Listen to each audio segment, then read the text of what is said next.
even just yesterday, it was a couple weeks ago, and then again just yesterday, more details have leaked out of the extents to which the Chinese government suppressed all information about the virus back in like December and January, when it was starting to break out in Wuhan.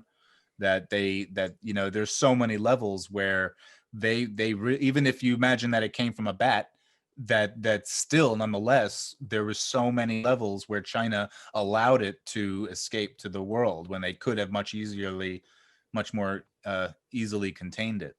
They knew about it in uh, January. I think they released it. Look at how it's benefited them. Look at what happened to yeah. us. Do That's you all see I'm going to this say. footage coming Strategic from and Wuhan? Do you see this footage coming from Wuhan this past week of all these raves and nightclub dance parties they're having with no masks, no social distancing?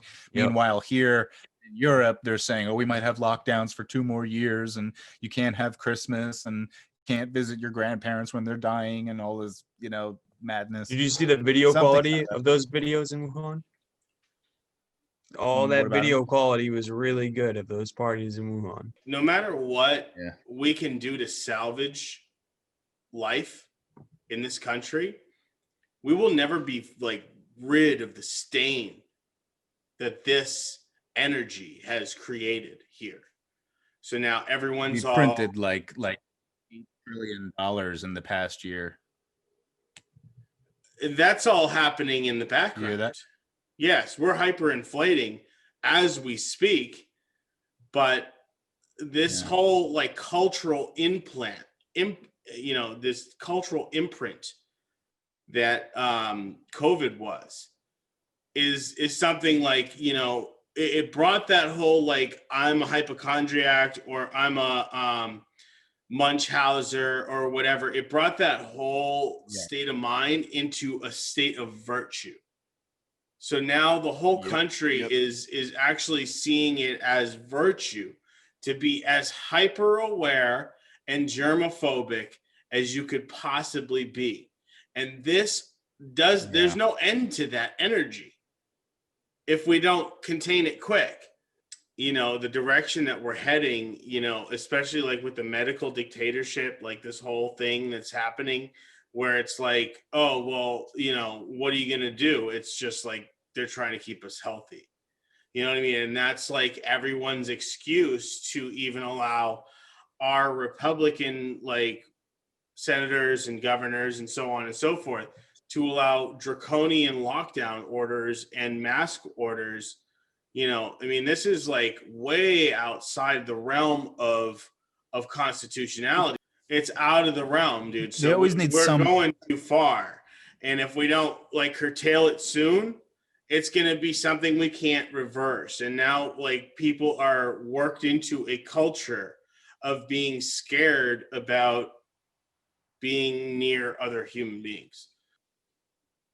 Imagine developing as a child during this time. I mean, there are kids who are now there's probably a phobia term for it, but they're afraid of other people, in crowds and being close to people, because that's what and they're not getting the facial cues. So much of developing emotionally and psychologically is reading faces, and they're not getting that, too, with strangers, at least, and public and you see all these horrific freaking images of these schools in the US and UK where they separate all the kids at the tables and the playtime, and they're like 10 feet apart. It's sadistic how this is normalized. I mean, it's back to how stark, this divergences of people who are, empathic or empathetic, and people who just like don't see anything wrong with it and just want to follow orders. And in the past century, we've had 100 million people killed, by forms of socialism from their own states, and more than that if you include ethnic or nationalistic socialism like fascism and Nazism. And it's every single one of these genocides, all of these massive things where 1 million, 2 million, 5 million, 20 million people were slaughtered or starved to death. None of those happen because people decided that they wanted to be evil and put half the country in concentration camps or gulags, it was always in the name of equality, in the name of the working man, the proletariat, or the fighting some kind of evil. They always had some virtue reason to do it. And so now they tried that with global warming, but it just like wasn't panning out enough, not fast enough at least. So that's why this, a pandemic is the perfect thing, apparently, to get people to line up for totalitarianism. Yeah, the conditioning, like, I've been such a utopian for so long, since the 90s, expecting like like a great awakening that was like just everyone simultaneously waking up. I didn't really suspect that there would be this simultaneously anti-awakening force happening at the same time so much. But just being such a optimist, and in terms of the internet and technology, and freeing everyone, but there's so much truth to how useful it is at the same time at conditioning and controlling people, this multimedia environment. When it was down to like text in books, like the Gutenberg press, and even before that, you know what I mean, all time is about like what impressions we can make on each other's brains. We have this forward thinking way of enlisting what technology we're capable of as a species. But at the same time, every positive thing that we create has a negative capability, like an evil twin that is supplanted at all times. And Right. Same thing with like splitting the atom, creating the atom bomb, and then creating nuclear energy, which has changed fundamentally the way that we produce energy. It's every single technology all the way back to fire. Couldn't cook your food or burn you, or the knife, the spearhead, the hand axe, like, I mean, like a knife in the hands of a surgeon is different from the knife in the hands of a killer, which is different from the knife in the hands of a chef. It's the same tool, but like you said, there's completely polar abilities to wield that technology. Same with psychedelics, is you could say is also a form of technology in a way. That for how beatific and grand and glorious the visions can be, and how healing they can be equally as destructive, not just to the individual, but also in a weaponized sense, in a witchcraft and brujeria sense. And that's the thing with technology too, like I feel like I've always acknowledged that, but I guess I did not really contemplate it deep enough, because of just like thinking about, how again, utopian, techno utopian, futuristic, how it's going to liberate us, all the peer-to-peer decentralized networks, how it's just going to create all of this good, in freeing people and enlightening people. But there really is this equally, this equal opposite aspect to it, which is getting, I guess, it's not just, the indoctrination is not just coming at you, from the government school class or at home when you're in front of your TV or radio, but now it's just like, in your pocket and everywhere. And it's this like networked, a decentralized form of mind control. Dude, I saw a tweet today from Swalwell where he was like, there's no point to wear a mask. And there's even footage of Fauci saying there's nothing a mask can do for you. So really, what is the point of the mask? I feel like it's more ritualistic at this point. I'm really at that point now where it's just like a ritualistic. The veil where they cover the mouth and nose of women in the Middle East, that was a tribal tradition that started centuries before Islam. And because it has these psychological effects, like it's as a way to subdue and control a portion, what people who do it, so there is this possibility that there's, like it just serves their purpose all that much more. This math faceless to take away, again, what are we talking about? Collectivism versus individuality. When we're talking about the left versus right, well, this takes away your individualism. Your individuality is to make us all like the same. Like there's that Facebook meme where it's like all the new emojis where it's like angry, sad, laughing, frustrated, and they're all like identical, all the different emotions. Well, it has no logical basis, and that's the whole thing. Is like, at this point, we all know and I think some politician came out recently saying that it was Rand Paul. I think that the mask is 100% about control because it's not stopping any pandemics. Like the top pandemic guy said that from the get, and it's like that's based on his 70 years or however long he's fucking been leeching off of us, as a public health expert, right? And now within the past month, we've learned that now, no, actually, a fucking rag, some underwear that 5 people farted into, is just fine to put over your face, and it will protect you from a virus. You know what I mean? Like, I don't believe for a second it's anything more than a control mechanism, and also, like you're saying, a way to condition us to lose our humanity, because that's the biggest thing that I recognize is that I don't see smiles anymore.